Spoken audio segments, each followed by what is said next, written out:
আব্বা, আমারে মাফ করে দিন আপনি।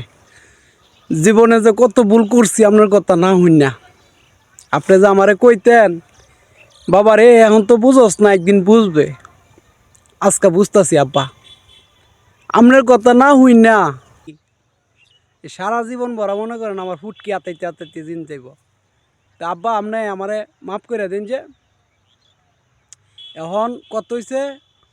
আব্বার কথাগুলো কুন্ডি কুন্ডি শুনছি না, শুনা যান। বাড়ির থেকে মনে করেন কিছু টিহাদা বাজারও পাঠাইছে যে বাবা বাজারতে যায় কিছু সদাই লয়ে গিয়া। বাজারও গেছি, যায় আর সদাই না কিন না এই 2-3 টাকা বাঁচছে না। আয়া দেখছি যে আওয়ার রাস্তাটা বাজার থেকে বাইরে বা রাস্তার মাঝে শুনি কি ওই আপনার সাত দোকানে ওই বিল্লাল বিশুরি তোকে আজকে আমি শেষ করি ওই টিপিস টিপিস টিপিস, মানে এমন শব্দ না হুইন্যা ব্যাগ বুক লইয়া মনে করেন ঢুকে গেছি গা। ঢুকা বইয়া দেখলাম ছবি দেখতে দেখতে দেখতে দেখতে রাইতের 9টা 10টা 10:30 বাজে গেছে গা। বাইতে আর কোনো খবর নাই। বাড়িতে আছে এরা কয় যে খাওয়ানোর টাইম যাইতেছে গা, অহনো তার কোনো খবর নাই, বাইতে না। আব্বা মনে করেন জিদ্দের ঠেলা বাইতে গেছে বাজারও গিয়া দেখে ব্যাগ না হাতের মাঝে লইয়া বইছি, বইয়া লইছি পরে পিছে দা গিয়া গাট্টার মাঝে দোষে দইরা কইতেছে কিরে তোরে কোন সময় পাঠাইছিলাম। আব্বার দিকে তাকায় তো দেখি ভিতরে আর কলজে ভিতরে পানি নাই। আব্বা, আব্বা আমি আর জীবনে আইতাম না, আমি আর ছবি টবি দেখতাম না আব্বা।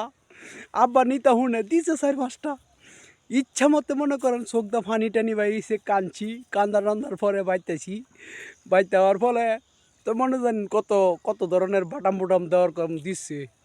দেওয়ার পরে মা কইছে ওইছে সারা ছোটো মানুষ ছোটো এ আমার শেষ করে লাইছে। আচ্ছা এই যে বাবা, বাবার শাসন, বাবা যে বলতো বাবা এইদিকে এইদিকে যাইস না, পড়ালেখা কর, পড়ালেখা থইয়া এই গাছের বাড়িতে উঠতে বসি, পাখির বাচ্চা ফালছি, এটা করছি এটা করছি, কত কিছু করছি। আচ্ছা এটা কিছু করে তো জীবনে কিছু করতে পারি নাই আব্বা। আব্বা আপনার অনেক কিছু মিস করি। আপনার যে শাসনগুলো দিতেন, আপনার শাসন ছিল আমাদের জীবনের একটা বড় পাওয়া, কিন্তু সেটি আমরা বুঝতে পারি নাই। তো প্রত্যেকটা সন্তানকে আমি বলবো যে তোমার বাবা তোমার জন্য যা করবে এটাই তোমার সঞ্চয়, এটাই তোমার ভবিষ্যৎ। প্রত্যেকটা সন্তান বাবার কথা শুনবা, বাবাকে ভালোবাসবা।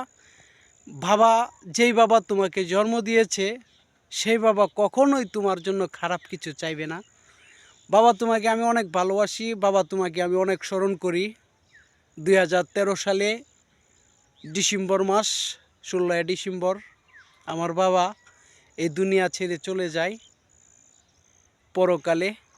আল্লাহ যেন আমার বাবাকে ভালো রাখে, সবাই দোয়া করবেন। বাবা তোমার শাসন, তোমার ভালোবাসা, সবচেয়ে বেশি কষ্ট পাই যখন আমার বাড়ির পাশের কোনো ছেলে এসে বলে বাবা কই যাও। আমার বাবাকে আমি বলতে পারি না, তখনই আমার মনে অনেক কষ্ট হয় যে বাবা আমার বাবা তো নাই। বাবার শাসনগুলোই এখন মনে পড়ে যে বাবা এটা একটু বলতো, এটা ভালো না সেটা ভালো না। তো সবাই ভালো থাকবেন, সুস্থ থাকবেন, সবার বাবার প্রতি যত্ন নেবেন। মা বাবার খেজমত এই পৃথিবীর সবচেয়ে বড় পাওয়া।